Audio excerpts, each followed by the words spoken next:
Welcome. ये है हमारी तुलसी महारानी। एकादशी पर कार्तिक शुक्ल एकादशी पर आज का दिन तो कुछ स्पेशल बनाना बनता है। Hello everyone, welcome back to Rachna Paradise. कैसे हैं आप सब लोग? उम्मीद करती हूँ कि बहुत अच्छे से होंगे। मैं भी ठीक हूँ। तो आज है देव उठनी एकादशी और तुलसी विवाह। तो मेरी तरफ से आप सभी को तुलसी विवाह और देव उठनी एकादशी की बहुत बहुत शुभकामनाएं। और सबकी पूजा तो हो ही चुकी होगी, मेरी भी हो गई है। अभी मैं आपको दर्शन करा दूँगी अपनी तुलसी मैया के, और छोटी सी कथा है वो भी सुना दूँगी। तो दोपहर हो चुकी है, तो धूप अच्छी से निकल आई है, बट धुंध बहुत ज़्यादा है। मैं अभी आपको दिखाती हूँ। तो आज मेरे हस्बैंड भी आ गए हैं। तो मॉर्निंग में मैं जल्दी उठ गई थी, तो छत पर गई थी, तो वहाँ की भी कुछ क्लिप्स मैं शेयर करूँगी इसके बाद।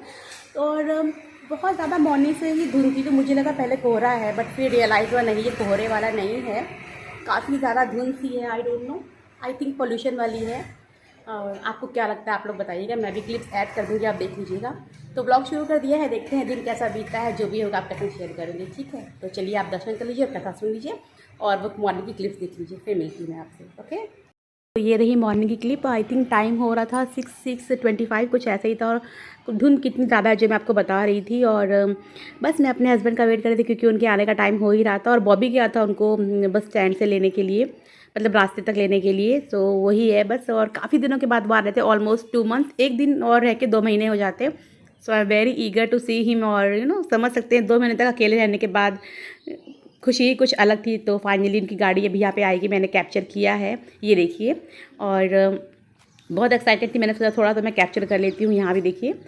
सो बस यहाँ पे सूरज देवता भी निकल आए हैं, और ये लोग बस घर पे आ गए थे ऑलमोस्ट। देखिए नीचे, तो पीछे है मेरे हस्बैंड और आगे है बॉबी। तो वो उन्हें हाफ द वे तक लेने गया था, और बॉबी से बोला था ऊपर आने के लिए, बट उसको और भी कुछ काम थे, तो फिर वो नहीं आया। Bye bye bye. सो ये आ गए हैं ऊपर, और मैं कर रही थी इनका वेलकम अपने तरीके से। वेलकम। तो इसके बाद मैं करूँगी पूजा। तो आप चलिए, आप लोग भी पूजा कथा सुन लीजिए। एकादशी पर कार्तिक शुक्ल पक्ष एकादशी को देवोत्थान या देवोत्थान एकादशी होती है। इसके संबंध कथा यह है कि भाद्रपद की एकादशी को ही भगवान विष्णु ने शंकासुर नामक राक्षस को मारकर भारी थकावट से शयन कर कार्तिक शुक्ल एकादशी को नैनो मिलित किए थे। इस स्थिति के बाद से शादी विवाह भी शुभ कार्य शुरू हो जाते हैं। अन्नपूर्णा माता की जय।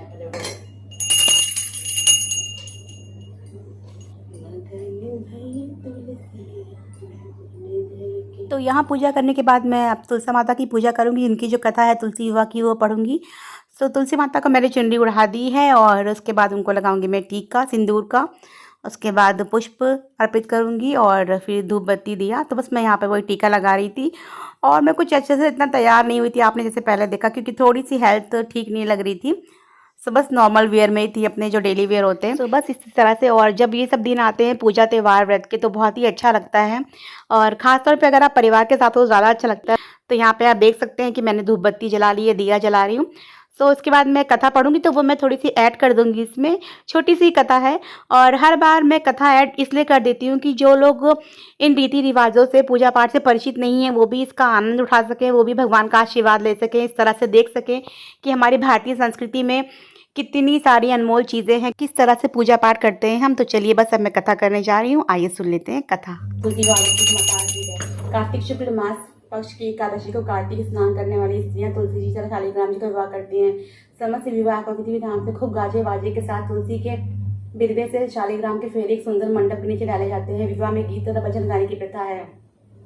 मगन भई तुलसी राम गुन गाई के, सबको चले डोली पाल के, रथ जुड़वाई के, साधु चले पापैया चीटी सो बचाई के।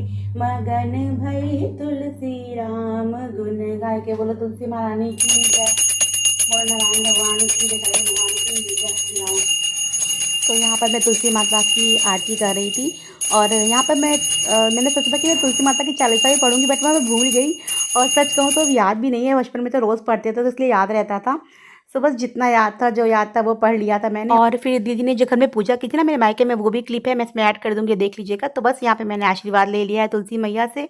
और यहाँ मैं पास से आपको दिखा रही हूँ, दिया है, धूप बत्ती है, और जो हमारे तुलसी माता का गमला है, चौरा तो नहीं कहेंगे इसको, जो गमला है तुलसी माता है, तो आप देख सकते हैं इसी तरह से मैं कर पाई, टीका लगा के, चुनरी उड़ा के। लोग बहुत धूमधाम से करते हैं, मैंने देखा है, बट मुझसे इतना ही हो पाया। सो यहाँ पर ये बैग है और पानी की बॉटल्स जो ये लेकर आए थे। तो स्लीपर बस में आए थे, ये जो होती है एसी स्लीपर बस। तो एक बॉटल उनको मिली थी, एक वो खुद खरीद के लाए थे। एंड यहाँ पर है उनका लगेज। तो मैं कुछ कपड़े मशीनें मैंने लगा दिए ऑलरेडी, कुछ लगाने हैं। बैग अनपैक करना भी एक बहुत बड़ा काम होता है। एंड यहाँ ये शाम की क्लिप है। शाम के समय जो तुलसी माता के पास हमने दीपक जलाया था, तो सोचा कि आपको ये भी दिखा दूँ मैं। और अच्छा लगता है जब कोई भी पूजा पाठ आप अपने हिसाब से कर लेते हैं ना, तो मन को तसल्ली मिल जाती है बहुत ज़्यादा। जो हम चाहते थे हमने कर लिया, तो सुकून रहता है, और ये सुकून बहुत ज़रूरी होता है। तरीके सबके अलग अलग हो सकते हैं, बट पूजा दिल से की जाती है, वो ज़रूर होना चाहिए। एंड यहाँ पर ये जो क्लिप है मेरे मायके की है। तो मेरे मायके में आज के दिन इस तरह से बनाकर ज़मीन पर चौक बनाकर पूजा की जाती है। गन्ना है, खीरा, आंवला, ये सब रखा जाता है। इसी के साथ टाइम हो गया था इवनिंग टी का, तो यहाँ पर मैं बना रही हूँ पनीर पकौड़े, क्योंकि इतने दिन बाद आया तो कुछ स्पेशल होना चाहिए। और चाय बन चुकी है। तो इसी के साथ इस वीडियो को मैं यहीं पे एंड करती हूँ। उम्मीद करती हूँ कि आपको पसंद आया होगा। अगर पसंद आया हो तो please do like, share my video, comment below and subscribe to my channel Rachna Paradise. मिलती हूँ नेक्स्ट वीडियो में। तब तक अपना और अपना ख्याल रखिए। Take care, bye bye and हाँ, thanks for watching, bye bye.